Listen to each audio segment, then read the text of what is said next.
আজকে আমরা এমন একজনকে পাশে পেয়েছি যার বা যে প্রতিষ্ঠানের নাম আমরা অনেকেই শুনেছি। সেই প্রতিষ্ঠানটির নাম চেন্নাই অ্যাপোলো। দক্ষিণ ভারতে চিকিৎসা করাতে যাননি এরম মানুষ প্রায় এখন অনেক কম। আজকে আমরা সেই দক্ষিণ ভারতের অর্থোপেডিক সার্জন, বিশিষ্ট চিকিৎসক ডক্টর কোনার্ড পি কোশিগানের কাছে হাজির হয়েছি। আজকে আমরা আলোচনা করব যে জয়েন্ট পেন, যে বিভিন্ন পেন বা হাঁটু রিপ্লেসমেন্ট বা কখনো গাঁটে ব্যথা, কি করা উচিত কি করা উচিত নয়, এইসব নিয়ে। তবে যেহেতু তিনি একজন দক্ষিণ ভারতীয় চিকিৎসক, সেই কারণে আমরা এই ভিডিওটি ইংরেজিতে তৈরি করেছি। Namaskar, I am Dr.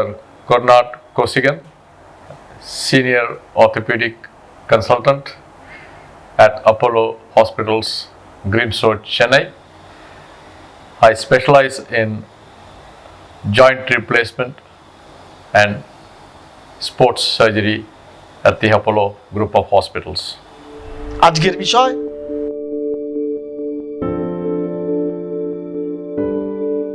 We are seeing patients with knee pain or symptoms involving the knee joint right from school age to as old as even the 80 plus age group. The cause for this would be different in this different age group. Now in the children and the young age, it tends to be sports related or any other form of injury. In the elderly, it tends to be gradual natural wear and tear, degenerative arthritis.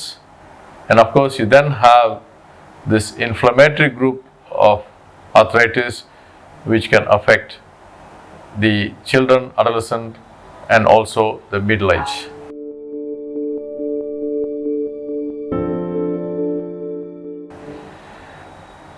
Now, the knee being one of the important weight-bearing joint, the symptoms warrant early intervention. Now, whereas in a non-weight-bearing joints of the upper limb, the patients sometimes tend to wait longer. And this is being one of the main load-bearing joints. Any pain is brought to light immediately, and the patient tends to seek opinion earlier. It is not that the percentage of involvement is more in the knee. I think patient seeking help is probably more in the knee because it's a weight-bearing joint.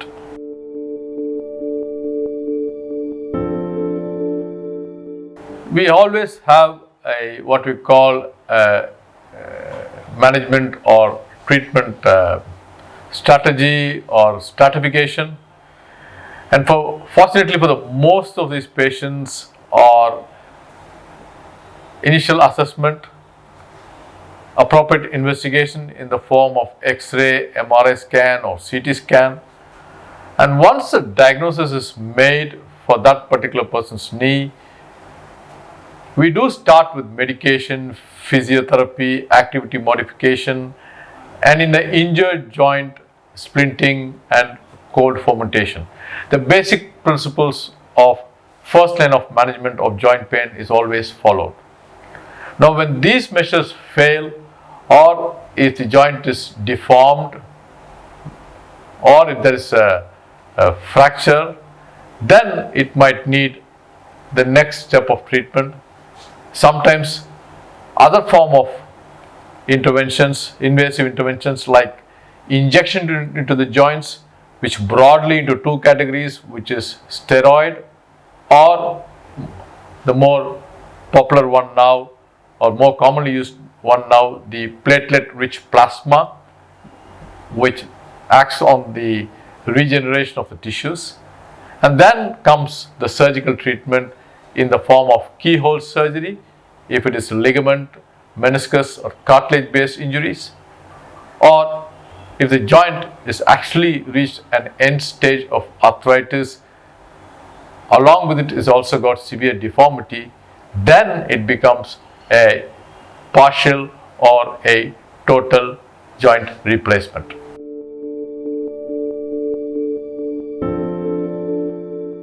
I think it depends on which physiotherapist they go. I think in certain countries, the waiting time to see a specialist can be quite long, and so it's not uncommon in those countries to go first approach a physiotherapist. In our country, we do not have such long waiting list to see a specialist. Yes, there will be a waiting list. When the injury happens on the field, and I think they get seen by their own trainers or the physiotherapist for immediate first aid and immediate management. So I don't think there's anything wrong in doing that. And also sometimes the patients may have been successfully treated by a physiotherapist earlier. So when they get another episode of pain, they do go to the physiotherapy as the first point of consultation. What is important though is the physiotherapist, after assessing them, identifying which may need amenable to physiotherapy treatment with analgesics, which may not. So if they do end up seeing the physiotherapist first, but if their problem persists, I think they should then see the orthopedic specialist. But in generally, yes, in our country at least, most of the time it would be seeing a specialist first, establishing a diagnosis, and then being referred to the physiotherapist for the appropriate intervention.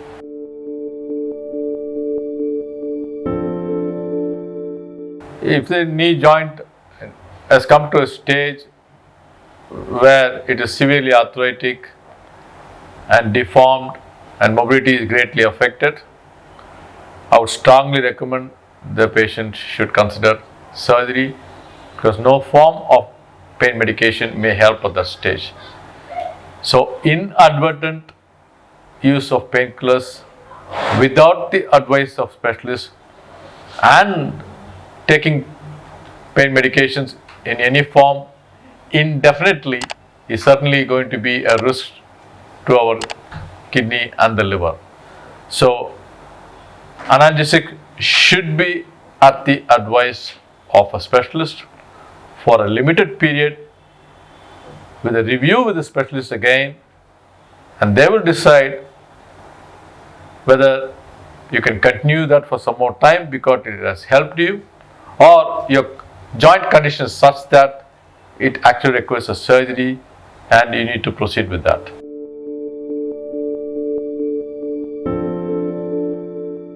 Regular physical exercise or activity helps to maintain a good bone health. It also helps to maintain a good tone of the muscles around the joint. And what I frequently tell to my patient is the outcome, even if you need a joint replacement because the joint is so severely affected, a painful joint with good muscle tone and a good bone strength has a better outcome and recovers faster compared to a joint which also has muscle wasting and stiffness. At the same time, when the joint is painful, don't be aggressive with your daily physical routine. Try to respect, as I told you earlier, that the joint, if it's painful, try to moderate your activity according to what the joint can tolerate. So completely no physical activity is also not advocated. At the same time, excessive use and overuse injuries are also common, and we need to avoid that.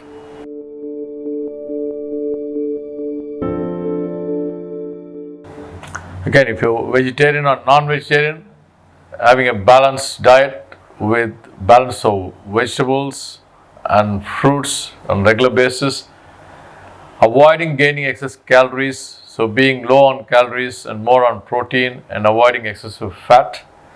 And if you're someone who's already got a history of gout or recurrent episodes of raised uric acid, you then need to avoid red meat and certain types of vegetables, and make sure you take adequate water, adequate fluids, and periodically, vitamin D supplements would be useful to maintain a good bone health, either in the form of supplements or by taking the foods which are naturally got natural source of vitamin D, such as milk, cheese, broccoli, green leafy vegetables, and fruits. But avoid excessive weight gain, maintain regular physical activity, and good exposure to sunlight.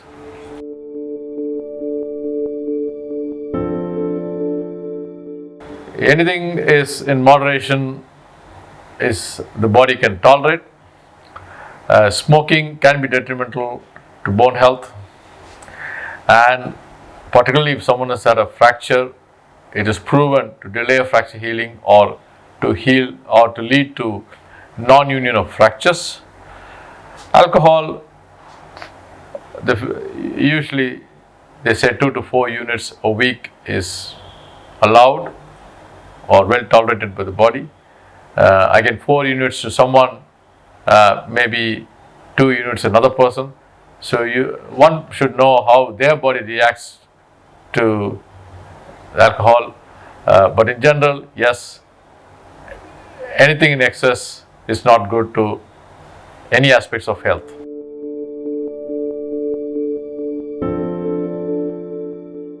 Joint pain and bone pain can be disturbing mentally, and when you have a pain in the joint and it's not settling, it can lead your thoughts to different ways. I know I come across patients who sometimes say they're depressed because this pain is not settled for a long time. Don't be worried. Don't ignore the pain. And don't ignore the pain because you feel that the only option of treatment may be surgery. Get your joint pain assessed by a specialist. After appropriate investigations and assessment, we can then decide on several modes of treatment options which is available now. And fortunately, a vast majority of these are medications and physiotherapy and non-surgical treatment. The truth is actually only 20 or 30% of joint actually ends up needing surgery. So don't ignore your joint pain. Coming to a conclusion that it is probably this because your grandmother or your parents had it, see the specialist, seek the right kind of advice and follow the treatment, and also have regular follow-ups on the treatment. অসংখ্য ধন্যবাদ doctor কোনার্ড P কোশিগানকে আমাদের সময় দেওয়ার জন্য। I hope some of the information already I could share with you would be useful for all of you in taking care of your bone health and your joint related issues. Certainly feel free to approach Meditips for any further clarification or any of your questions unanswered in future. I would be happy to oblige and share my experience and give my advice. ভিডিওটি ভালো লাগলে অবশ্যই share করুন এবং সচেতনতা বাড়িয়ে তুলুন। আর হ্যাঁ, যারা মেডিটিপস ইউটিউব চ্যানেলটি এখনও সাবস্ক্রাইব করেননি তারা সাবস্ক্রাইব করে নিন আমাদের এই ইউটিউব চ্যানেলটি এবং পাশে থাকা বেল আইকনটিকে প্রেস করে দিয়ে অল বাটনটিকে ক্লিক করে দিন।